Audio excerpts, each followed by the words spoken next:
My name is Matt Reed. I'm the curator of American Indian Collections for the Oklahoma Historical Society, and this is the storage area where we house all of our artifacts that deal with Oklahoma and its American Indian history. This is a Yankton bison hide teepee. There's not many in the world. This one left the tribe in 1865 and was collected by a Colonel William Clark. He got the teepee because he was stationed or posted to Fort Rice in Dakota Territory. This is during the American Civil War. His volunteers were basically sent there to build roads and infrastructure around the post and to improve the post, Fort Rice itself. And while they were there, they had a fairly amicable relationship with the Yankton that lived in the area. And he had the opportunity a couple times to go out on buffalo hunts with them. And during one of those hunts, he had an accident, and that's how it's described in our records. And before he was mustered out of service at the end of the war and sent home, he had found out that there was a Yankton family that had depicted his accident on their teepee. And so he went and obtained the teepee from the family to take back home with him. And so over here on the back side of the teepee is Colonel Clark, who's been knocked off of his horse by a buffalo that's running away. So this is the whole story of Colonel Clark and his accident. The people that are depicted on here, either the clothing that they're wearing, the color of the horse, the shield design, it's something that's very specific to a person. And a lot of times, if you know who it is that's being depicted, you can look at a photograph of them and you're actually able to see, okay, the guy in the photograph is the person in this pictograph. And so over here on this side is a man by the name of Mato Nampa, which is two bears. And this is the man that owned the teepee. That basically matches up a photograph that was taken of him in 1872 by Alexander Gardner. How were these images drawn on the teepee? There's varying methods. The one that you're looking at right there was probably actually done with ink. Now the pigments could be anything from artist pigments that were traded to the tribe or mineral pigments that were made by tribal members, in the area. Some of the black is ash. The red, however, is not vermilion. Vermilion that was traded at the time is a mercury oxide, and we tested this red to see if it had mercury in it because it's a toxin, and it's not. So even though it's a very brilliant color, it's not vermilion. What is the material that the teepee is made out of? This is a bison hide teepee. There's 14 hides on here. It's all sinew sewn. Some of the splotchy areas, like you see here, is from conservation that was done to the teepee in the early 1980s. This is actually commercial tan deer hide that's been made or been adhered to make up for loss and then distressed to kind of blend it into the original hide. So it's a little rough for wear, but considering that it may have been made as early as 1855 originally, it's in pretty good shape for something that old. We actually have three teepees. One of them is just pretty much plain. It doesn't have anything on it. It was just somebody's house.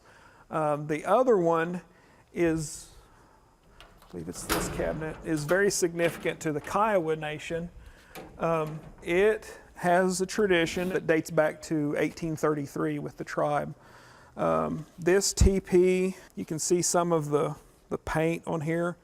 This is faded from use, but we have yellow stripes and alternating black stripes on one half of the teepee.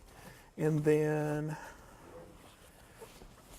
if you can see, we're looking at the interior of the teepee. These designs here is the other half of the teepee is covered with pictographs, pretty much like what we were seeing on the bison hide, except for this is Kiowa. This teepee is called the teepee with battle pictures by the Kiowa. It was pretty much handed down within one family from the time that it came to the tribe. The initial design came to the tribe about 1835, 1840, and it would be renewed. Now, those early teepees were buffalo hide, just like the one that we looked at, and it would be renewed ever so often. As one wore out, they would make a new one, and each time they did, the man of the head of the family would invite his friends and fellow warriors in the tribe to come and depict something significant from their own personal history to put it onto the teepee. So this goes on and on and on, and the teepee that we're looking at was actually made in 1916 in a little community called Redstone that's southwest of Anadarko, Oklahoma. The rights to this teepee were owned by a Kiowa man named Oltoint, which in English he's always called Charlie Buffalo. Now, he was the brother to a Kiowa man named Hongua or Silverhorn. Silverhorn figures prominently in the history of Indian art. He's kind of like the grandfather of all Indian art. Hongua and Oltoint had a nephew that they invited him to depict some of the history of the older members of the tribe. And so because he had artistic talent, and so he came and he put drawings on this. And his name was Stephen Mopope. Now, Stephen Mopope, he was 16 at the time. When he grows up, he goes to the University of Oklahoma, takes art classes there, and becomes one of the Kiowa Five, which is very famous in the American Indian art. They have paintings in Washington, D.C. at the NMAI, here, Cowboy Hall of Fame. The list of the institutions where they have paintings would be hard to read out. This teepee, pretty much everyone thought that it was destroyed in a house fire, I believe in 1924, 1925. And it has, as far as the world knew, never it ceased to exist. So it was really kind of a surprise when I found this teepee about 2 years ago in our collections. A friend of mine who's Kiowa asked if we had any new artifacts that had come into the into the museum that he hadn't seen.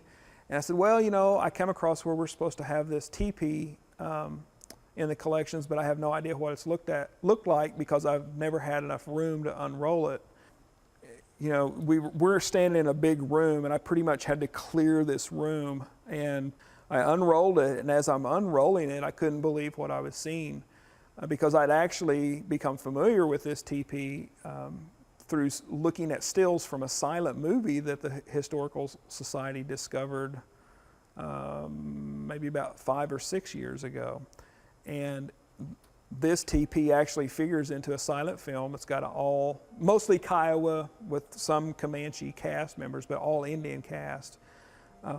And I had seen it in that film, and so I could not believe that I was looking at the same thing. And it actually took me 3 days of me looking at stills from the film and then looking at what was on the floor to convince myself that yes, I am seeing what I'm seeing.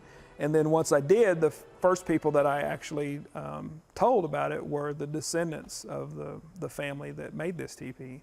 And like I said, they had thought it had been long gone, and so they were ecstatic. It's almost like it's too good to be true. I mean, the silent film had been rumored for years that this existed, and there were photographs from it, but nobody knew where the film was. And through a series of events, OHS was offered the film as an artifact that we had to purchase it. And we finally raised enough funds. We purchased it, we raised more funds, and we preserved it. But then to turn right around within several years and to actually find not only a piece of material culture that was in the film, but something that's as significant to the Kiowa nation as this teepee. And to put it all together, it's just almost unimaginable. And hopefully here in about a year, we'll have an exhibit that will feature this and that family and that Kiowa artistic tradition. So, over here in another cabinet, there's some other significant artifacts, not only to Indian history, but to American history. This letter and then this friendship certificate were carried by Lewis and Clark when they traveled up the Missouri.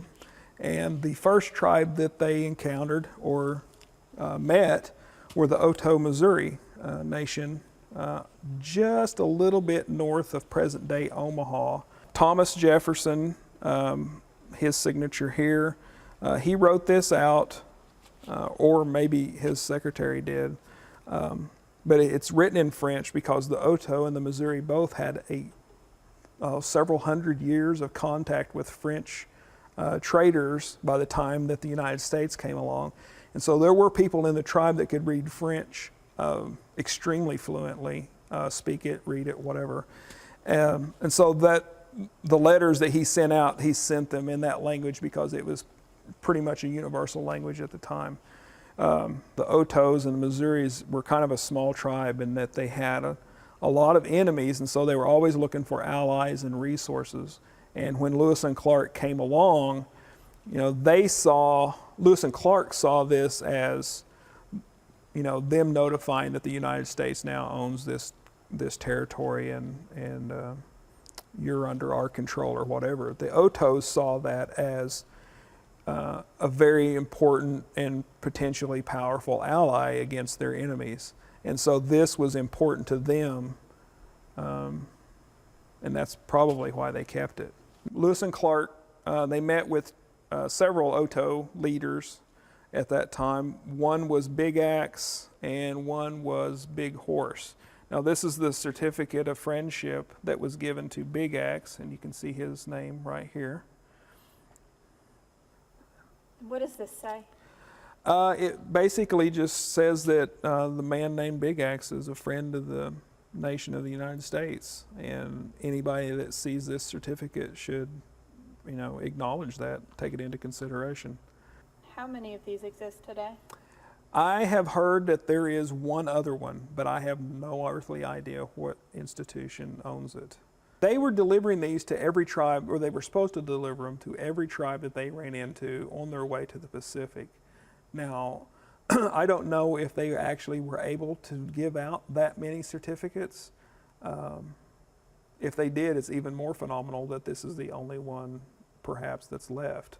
I see the importance of collecting these things and trying to care and maintain them to illustrate that there's a long history here in this area and with tribes that dates back to even before the beginning of the United States. A lot of times folks forget that when you're talking about tribes, you're essentially talking about a nation unto itself. We had our own governments, our own language, our own customs, own religion, and a lot of that was eradicated, or they tried to eradicate it. I guess in one way it's a way of demonstrating our perseverance.